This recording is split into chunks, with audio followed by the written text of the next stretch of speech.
Bienvenue dans notre espace virtuel d'apprentissage. Permettez-moi de vous exposer brièvement la méthode d'apprentissage que nous vous conseillons d'adopter pour assimiler un maximum d'informations en un minimum de temps et les transformer en compétences personnelles et professionnelles. L'acquisition des compétences techniques que vous ciblez se fait en 3 étapes. La première étape consiste à étudier attentivement le matériel du cours. Pour vous faciliter cette étude et vous permettre de maintenir un niveau élevé d'attention et de concentration, nous avons décidé d'exposer les divers contenus théoriques et pratiques d'un chapitre du cours principal en forme d'une présentation multimédia. Cette forme de présentation, à la différence d'une simple lecture d'un manuel écrit, fait aussi bien appel à votre sens auditif qu'à votre sens visuel, facilite la concentration et par la même occasion la mémorisation des contenus abordés, et se rapproche le plus possible de la situation d'un cours donné en présentiel par un enseignant devant une classe.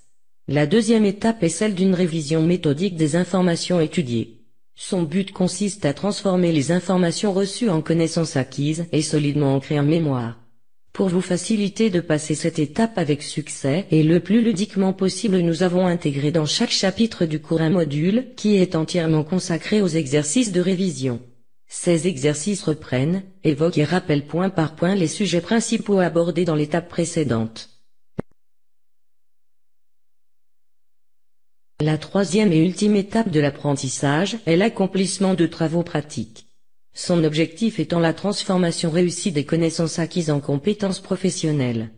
Comme pour chaque métier professionnel, ce sont ces compétences pratiques acquises au cours de votre formation qui vous rendent apte à l'exercer et non pas les connaissances théoriques que vous avez pu obtenir. Vu que le transfert réel de compétences techniques est le but principal de votre formation professionnelle, permettez-moi de vous donner quelques conseils pratiques qui vous faciliteront de les acquérir.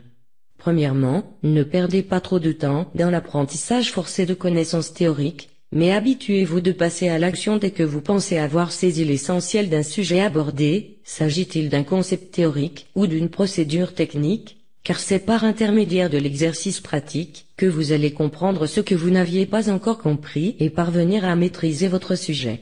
Deuxièmement, au cours de l'étape 2, celle de la révision des informations du cours, traitez en priorité les éléments qui ont une portée pratique et qui sont directement liés aux compétences techniques que vous désirez acquérir. L'objectif de votre formation n'est pas de vous transformer en une encyclopédie informatique vivante, mais de faire en sorte que vous deveniez opérationnel sur le terrain en mettant en pratique les compétences que vous avez acquises.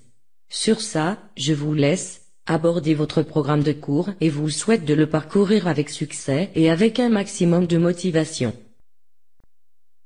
Ah, oui, avant que j'oublie, un dernier conseil, qui peut vous aider à rester concentré et motivé tout au long de votre apprentissage. Prenez des notes. Même, et surtout, si vous regardez une vidéo de formation, car vous pouvez le mettre en pause le temps de les écrire. Vous constaterez que votre attention est redoublée, votre mémoire renforcée et que vous allez tout naturellement vous constituer un joli arsenal d'outils de révision personnelle. Est-ce que vous êtes prêt à dépasser et à vaincre votre léthargie et paresse naturelle pour réaliser le potentiel énorme qui sommeille en vous, et être enfin ce que vous voulez devenir, des techniciens supérieurs en support informatique?